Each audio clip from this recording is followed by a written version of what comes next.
Welcome to Spotlight Television. Today we're talking Your Life, Your Way with Greg Parity. I'm your host, Tom Hegna. I've gone back several years with Greg Parity. He's a top financial advisor down in the Villages in Florida. He really focuses on educating his clients, and I've gone in there and done some seminars for him. Greg, you have a very inspiring story. Welcome. Share your story with us. Well, thank you for having me, Tom. I appreciate being here. Well, my story starts, in the insurance business. I started in 1996. I started with an insurance company that was based out of Chicago. They taught me how to sell long-term care. They taught me how to do planning with Medicare supplements, burial policies. Like, I worked with retirees. And in 2000 to 2007, we had a real heavy focus on just annuities and life insurance. And then in 2008, 2009, we noticed more and more people were retiring without pensions. Not all of them, because in the Villages there are a lot of planners, a lot of savers there, but they were retiring without pensions and bigger IRAs. And so I started to become educated on IRAs, started working with Ed Slott and some of the other experts in that field, and started helping people with their IRAs because they didn't have pensions, building retirement income plans. And so we did that for a few years, kept going. And in 2012, my partners, both investment advisors, said, hey, we need to have a registered investment advisory because we want to sell investments. We want to have or offer investments. I say sell, investments. We want to offer investment options. We want to offer tax planning. We want to offer annuities. We want to do it all in one house, on one campus where people can get right next door to each other. Everybody can get in the room and talk to you about everything that's important in your financial future. And so that was 25 years ago in January that I moved to Florida, and the company's been doing very well. And I recently partnered with Risk Strategies, and couldn't be happier. Now, your first book was Your Life, Your Way. Yeah. Why did you write it, and give us a little flavor for what's in there? I wrote that book because I kept meeting people that were stuck with either misconceptions about how retirement planning should look or retirement strategies should be. And so I wanted to help people live based on their lifestyle first. So I said, forget about the money. What do you want to do? Forget about the money. What do you want to do? And then I think people were like a little, there was trepidation. They didn't want to tell me what they wanted to do. They wanted to tell me what they thought their money could do for them. And they had no idea they were underliving in their retirement. And what I mean by that was they were underspending. Okay, and so by underspending in retirement, they were accidentally leaving more money to their children. Now, if you want to leave more money to your children, I guess that's okay. I think there's better strategies, but none of them really wanted to. Like, nobody said to me, like, hey, I want to try to find new ways to go without doing fun things today, so when I get older, I can leave more money to my kids. Like, I've just never heard it, right? So they were accidentally or unintentionally doing something that they didn't even want to do. And so I said, we've got these annuities, and I know that people don't like the word annuity. I mean, I've seen the studies, the word annuity. People don't like the word annuity. If I could call it something different, I would. But they're called annuities. And the reality is they've changed quite a bit over the years. We call them modern annuities. And you can design these things to do some really phenomenal things with your retirement income. They can help you. I always say they can help you take the plastic off your retirement, right? In one of my chapters in the book, I talk about that, and we'll cover that in a second. But and what I mean by that is put a guarantee or a warranty around your retirement income so that you can build a retirement strategy that ensures you live the best first half of your retirement, which is the bucket list phase, the second half of retirement, which is, you start to slow down, you're going downhill just a little bit, but you want to maintain financial security. And then it will continue to provide for you when you get into what I call overtime. So I have 3 phases. Mine are different than yours. I go first half, second half, overtime. When you get to overtime, that's about being independent, right? Like, you love your kids, but you don't want to move back in with them, right? Like, you want to maintain your own independence. And so we design modern annuity strategies to help cover all 3 stages of that. And then obviously we want to complement that with the right investment strategy through our investment team, and everything needs to be tied together with tax planning. I think tax planning is the name of the game. And as we talked earlier, people are saying buy bonds to lock in these rates, but you lock them in for what, 2 years, 5 years, 10 years maybe? You can lock in these higher guaranteed payout rates, the highest that we've seen in decades, and you can lock that in for the rest of your life. But I think the message there is, It's this misconception about retirement. Retirement is the opposite of how you got to where you are today. Okay, I always use the example, and remind me to come back to this subject on this. It's the exact opposite, Tom. When you are accumulating wealth, it is different than distribution of wealth and preservation of wealth, right? And so I always use the analogy of, and our logo is built on this, is it's the retirement mountain, right? The ascent, while you're climbing the retirement mountain, you're in your younger years and you're saving as you go, right? And it's diligent every 2 weeks. You're contributing to your 401k or your company plan, very consistent saving habits, right? And then you get to retirement, and once you get to the top, you look at it and you go, I made it. Like, the view up here is fantastic. It's amazing. Like, I can see the sunrise below my feet, you know? And then all of a sudden you realize, well, I got to get back down the other side. And so when you start climbing back down the other side of the mountain, you will realize right away, if you've done any type of hiking, which I have, that if you don't do the same amount of training for the descent, you're going to feel it physically, emotionally, and you're going to feel it right away, because you use the exact opposite skill set. Okay, and so there's a big difference in understanding the risks of climbing the retirement mountain and conquering it, the top of it, and then descending. If you slip and fall on the way up, you brush yourself off, you keep going. You make the wrong moves on the way down. Okay, one of those wrong moves, I think, is buying short-term interest rates. You make the wrong moves now, and I think it could cost you forever. Yes. Okay, and here's why. I think they're falling for what I would call a trap, a short-term trap right now. You can buy a guaranteed 5% CD or annuity, whatever it is. And let's say it's for 5 years. In 5 years, it runs out.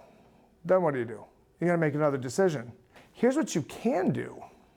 You can buy the highest guaranteed distribution rates, payout factors. That's not the same as interest. I think it's better than interest. Right. But you can buy guaranteed payout factors anywhere from 7 to 10%. 11% yesterday I saw, 7 to 11% distribution of your money, and you can buy it forever. Like, they can't take it away from you. So when interest rates drop, you'll still be getting your paychecks at the highest we've ever seen. And so we tell people, don't fall for the short-term trap on all your money. Your emergency money, of course, they're paying you to hang out in cash. But your retirement money, your retirement income money, you buy, look, you can this much in annuities 2 years ago bought you your retirement lifestyle. We need this much in annuities today to buy you your retirement lifestyle. And isn't that amazing? Right. Isn't that amazing how fast it happened, where you need half as much now that you needed 2 years ago to be retired? And even companies like BlackRock, that has nothing to do with annuities, they say your portfolio will perform better and have lower risk. Ernst & Young did a whole white paper where they found, I mean, all these top players that don't even have anything to do with annuities are saying when you add an annuity, it enhances the portfolio. Now, we talk about the accumulation phase, the distribution phase. Go over some of the more differences. There are differences in the stock market too. I think if you look historically at the sequence of withdrawal risk against a portfolio that's invested in stocks and bonds, I think you'll notice that you can't take as much out of that as you can if you just added an annuity to that mix. And so what ends up happening, I see, with the more affluent retiree, is when you're withdrawing from a portfolio that's not performing well, you start withdrawing less. Yeah. I don't see, I very rarely see the people that are going to run out. That's a little bit different from what most people say, but maybe it's my clientele. Here's what I've learned. I'm working with a cohort of people that is allergic to spending money already. Like, they don't like to spend the money. And so if the market goes down a little bit, let's tighten our belt. We don't have to spend as much this year. Don't need it. Don't need it. Want doesn't even enter into the equation. Don't need it. They got the 12, the 14-year-old cars. They're the happiest people I know. Right. They're so happy, right? They got a fixed income coming in, and they don't think about money as a thing, right? They just tighten their belt. They know how to. They're tough. But that sequence of returns risk, I worry about for the new retirees. The new retirees that I'm meeting today don't seem to understand that bonds can go down. Right. They found out last year. And stocks can go down. Well, guess what? If you've been saving since 2009, you just started in 2009 or 10, the market hasn't gone down. All it's done is just slingshot and triple, and it's just, all it does is go up and up and up and up and up. And I think people think it's just always going to go up. But I remember in 2000 when it didn't go up. And I remember in 2001 when it went down again, and then in 2002 it went down again. And that's the S&P 500, not like some made up index. Right. It's like a big index. 2008 was, we haven't had that happen in so long. Even during COVID, it dropped for just a few months. I think the key is when they're retired, if they're not going to use an annuity, then they got to have some type of buffer, because you do not want to take money out of the market when it's falling, because that turns dollar cost averaging into dollar cost ravaging in that distribution phase. Yeah, I agree with that. I think if you're counting on your portfolio for retirement income, then you better have some other strategy for when things go sideways. Because in the last 23 years, we've had 3 once in a century market crashes in the last 23 years, and so I would say that you got to have a buffer. But it's so much easier if you just add annuities to the mix. People go to extraordinary lengths to not add them. And I own 12 of them. I don't sell them, but I own 12 of them, and they give me the peace of mind. And I'm a lot like many of your clients. I was a saver, because there's savers and there's spenders. You have a lot of savers down there that were savers. And the toughest thing for a saver to do is to start to become a spender. But what did it for me is having these checks come in that are unlimited. They never run out. I can spend those because I know next month I'm going to get another one. If it's just assets, people don't dare to touch it, because what if we have World War III? What if taxes go up? What if we have inflation? What if I die?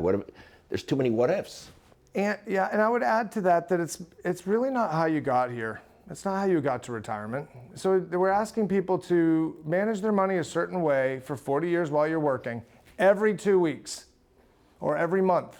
Every 2 weeks, you save a little bit. Every 2 weeks, you get your pay stub. Every 2 weeks, you see what your benefits are. Every 2 weeks, you put a little bit of money aside. Every 2 weeks or every month, you pay your mortgage. Every month, you pay your bills. Every month, you pay electric. Every month, you do whatever it is you do. It's done monthly. Everything's done monthly. And then after 40 years, or however long it is working for a company, they give you a packet. And they said, here you go. Inside this packet, there's a couple things you sign, and we're going to give you a lump sum of money, and you have to go out and find your own benefits, and you have to figure out how to turn this big lump sum of money into income and make it behave monthly like it did when you were working. And so I think when people run into a financial professional that in retirement that is telling them that I want to teach you how to grow your money, I think you should probably interview other financial professionals, because they might not specialize in what to do with distribution of money. Now, you talk a lot about income for living. So talk about this income for living. So our phrase and what I believe in is you should make your next 10 your best 10. If you just get income coming in, you're not doing anything with it, then and it's just saving, growing in your bank account, you just keep reinvesting it. That's not why you retired. Right. Now, it's not a bad problem to have too much income coming in, but there's a difference between income for a life and income for a living. And we, like I said, we got 3 phases of retirement. There's the first half of retirement, the second half, and there's overtime. And we want to make your next 10 your best 10. And that's what income for living means. Make your next 10 your best 10. Do you have a plan to do everything that you ever imagined in retirement over the next decade? Because guess what? If you're 65 today, you won't feel better than you do today when you're 75. And the drives don't go as far when you're on the golf course. Yeah, when you're on the golf course, it doesn't go as far. You can't see quite so well at night. You hold the book away. All those things are just like normal. Everybody knows that. As you get older, you don't get bigger, faster, stronger, right? You just don't do it. And so we want to make your next 10 your best 10. And that means we have to build you a distribution strategy to do that. And I don't think a lot of advisors are talking to people about that. Right. I just don't. And why? Because I'm giving you back your money so you can go do fun things with it. Tell all your friends how much fun you had, and then you refer those friends back to us. And that's how we built, one of the largest firms in the country. But you also want to put seatbelts on their strategy, right? You write about seatbelts. Yeah, I think annuities, are like having a retirement seatbelt, because, if you compare it to, I wrote that chapter in one of my books. Do you have a retirement seatbelt? And the idea behind that was, even in the early 80s, you didn't have to wear a seatbelt. Even in the early 80s, we used to ride in the way back, right? Remember the way back? We rode in the way back of the station wagon, and we'd roll around in the back seat, and that was fine. Now they'd throw you in jail for that, But I think your money should, based on new data, I'll back up, based on new data and information and studies, we learned, hey, it's safer if you wear a seatbelt. Right. You already quoted them. There's a lot of smart research by companies like BlackRock, Morningstar, Ernst & Young that have done research that says it's pretty smart to put a retirement seatbelt around part of your retirement portfolio. Buy an annuity. Yeah. but then you gotta buy the right one, and that's Right. why it's so important to work with the right team. But it's not even like a debate anymore. It's No. just like people that do the opposite of annuities are saying you should probably buy annuities. They make your investments better. They make everything else you have better. You know, I was in a meeting with Dr. Michael Finka, who's one of the big PhDs who studies retirement, and he said there is no debate at all among economists about whether a person should have an annuity. It's all about what type and when. That's what the discussion is, not whether you should have one. You should have one. That's what the math and science shows, because you want to have at least a base level of guaranteed lifetime income. And you write that in your book, how annuity should be a foundational part of a retirement plan. And I agree 100%. Yeah, there's no debate around the experts. There's only debate around like shows on TV, Yeah. right? Yeah. Like, Talking heads on talking TV. heads on TV is what I call them. Like, there's no. It's hard to jump up and down and scream and get excited about this thing that just pays you every month. Right. Like, there's no retirement show on pensions on Right. TV because they're pretty boring, Yeah. right? In retirement, it should be a little bit boring with your money. It should be predictable and boring, I think. And if every single expert out there, like every economist out there, is telling you you should have some of these, and some of the talking heads that have maybe not done the best job with their own money, and you can look it up, are telling you run from those, maybe we ought to listen to the people that went to college and Right. studied economics. Now, Greg, you didn't just write one book. Your latest book is Unstress and Untax. Why did you write it? And give us a little bit about what's in I there. wrote that book in July. Unstress Your Retirement, Untax Your Retirement. I wrote in July of 2020. I wrote it right at the beginning of COVID. I wrote that book in 7 or 8 weeks, and I had a friend assist me with a few parts of it. Listen, I think people are stressed out about retirement and don't need to be. I think that there are some very simple things that you can do to protect your income, which we've already covered. You can do some really smart tax planning. That's another risk about retirement. You can do some long-term care planning. We typically use life insurance for that, but there's all kinds of different ways to do it. And then of course, there's the time that you have here, making memories and no regrets. And then of course, back to make your next 10 your best 10. Maximizing Social Security Yeah, benefits making and all smart those choices things. with Social Yeah. Security is important because things on that I think have changed a little bit. You got big raises. Maybe you've taken a year early or two early. Earlier than you have previously. Like if you're gonna wait till 67 and now your income at 65 is the same as it would have been at 67, maybe you would take it 1 or 2 years early. But in general, we're telling people to make smart decisions around anything income related. We wanna make sure we're optimizing that forever. And so we'll generally tell people, take the smaller of the two now and then Right. delay the second one at least till 65, 66, 67, depending And the on reason is situation. because that one covers both lives. Yeah. So if the husband made more money, the wife can take hers early, because when he dies, she gets his. And so I love the way that you do some of those strategy sessions with your clients. Yeah, we believe in that. We also believe that IRAs should, if you're talking about guaranteed income, then you're using the IRA money and you're buying IRA annuities to supplement your other annuities. So which money you use is really important in how you fund annuities. And then which money you invest in stocks, bonds, mutual funds is also important, because if you invest your non-IRA money in stocks, bonds, mutual funds, you can get favorable tax treatment Capital over there. gains, yeah. Which is better than ordinary income. Correct. Well, guess what? With IRAs and annuities, there's no difference. Right. It's ordinary It's income. supposed to be your pension. It's what they replaced your pension with in 1980. So the 401k should be rolled into an IRA annuity. There's no taxes for that, and certainly don't have to do all of it. And then that IRA annuity should be paying you income. And as that comes in, then it is taxable as it's paid out, but not on the rollover. Yes, and here's what people ask me when I say that. They go, yeah, but if I give the insurance money all the money, give the insurance company the money, they'll keep my money. Not on modern annuities. They don't do that anymore. Those are like I call them antique annuities. Those are like, telephones in the 70s. They worked great under perfect conditions, Like if you were in the kitchen and someone else was in their kitchen, then yeah, the phone worked great. But modern annuities, you can make them do almost anything you want them to do. You want extra liquidity, we can add extra liquidity. You want a bailout feature where you can get your money back out, we can do that too. But with products the way they are right now, I don't know how you ignore them. And that kind of leads us into this, the red trees, the yellow trees, the green trees, and the leaves and everything. Kind of go over that. So I learned a long time ago that people were confused about taxes. And I was confused about taxes. Almost everybody thinks they're paying more than they actually are. And because we all hate what they do with it when we pay it, that's the bottom line. And so I thought, God, I have to help people retiring with IRAs, bigger IRAs, and smaller other accounts. And so it's bigger IRAs and smaller other accounts, and no pensions. And so we had to come up with a way to reframe or reset the story around taxes. And here's how we did it. We said, instead of saving money for retirement, we're going to plant these and invest in retirement seeds. We're going to grow our own farm, okay? And we said, whatever seed you buy is going to grow that kind of crop. Very simple. I mean, not like magic or anything here. It's very, very simple. I needed a simple way for people to walk out of my presentations understanding that. So we had one seed was our red seeds. These are our tax-deferred seeds. And so I said they come out with these in 1974, red seeds. You get a tax deduction on the seeds. It's great. You get a tax break. You plant the seeds. Even more magic with these. They grow tax-deferred. You don't pay any taxes on the growth, which is great until you get to retirement. And that's great because when you're in retirement, you'll all be in a much lower tax bracket, which for a lot of people isn't even true today, but that's the story. And then in 1980, the company you worked for would let you take money out of your paycheck, red seeds, and they would match it with red seeds. And so all the money that's in the red has never been taxed, is the bottom line. You got a tax deduction on the small seeds in return for paying taxes on the entire crop.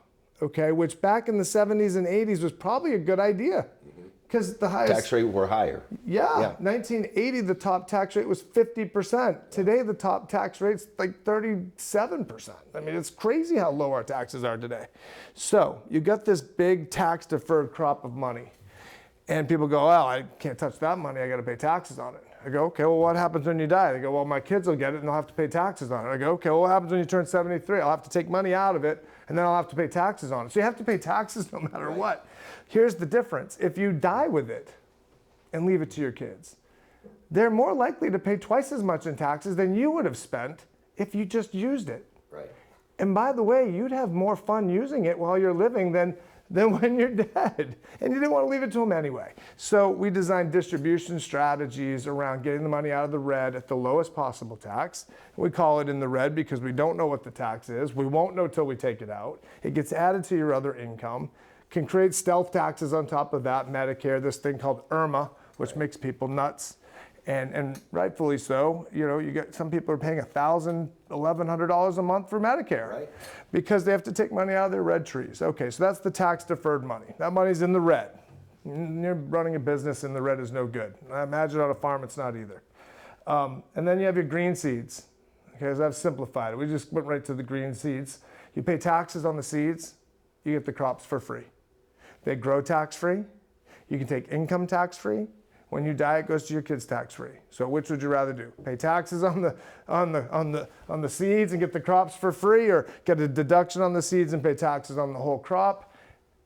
It's an obvious answer. Everybody wants tax free today. But when people were saving 25 years ago, 30 years ago, they didn't have it for everybody. So now we got to convert from the red to the green. And anybody with red trees can do it now. Anybody with money in IRAs or 401ks, they can convert to Roth IRAs. You also write about problems versus choices. So kind of explain the difference, problems and choices. If you wait, I think choices are when you're proactive about your financial future and you sit down with somebody while you're healthy, and if you're married, while you're both healthy, and you start making some choices on how you want to live your life. Right? Live your life your way, and it starts with that. And if we're going to help you live your life your way, you have to start making choices on how you want to live your life and what kind of legacy you want to leave to your family. And problems are when something's happened, dad's in the hospital, mom's in the hospital, and the other spouse comes in to see us and they need help. That's a problem. And so it's hard to make decisions when you're in crisis. And so we tell people, listen, if you've got, choices that you can make today while you're healthier and younger and of sound mind, you're healthy, all these things, do it now. Make the decisions now. Now, you talked a lot about your team and having the right team, and you've got CPAs, you've got attorneys, you've got financial advisors. How important it is to find the right team, and how can somebody go about doing that? CPAs do the tax planning. Investment advisors and certified planners, they do the investment advisory work. And then we have certified annuity specialists that assist me in the income planning. And so I think once you start working all of those people together, I think it's very, very important, and to have a balance of men and women working for you as well, so that you can hear different points of view from your clients and you can address all their needs.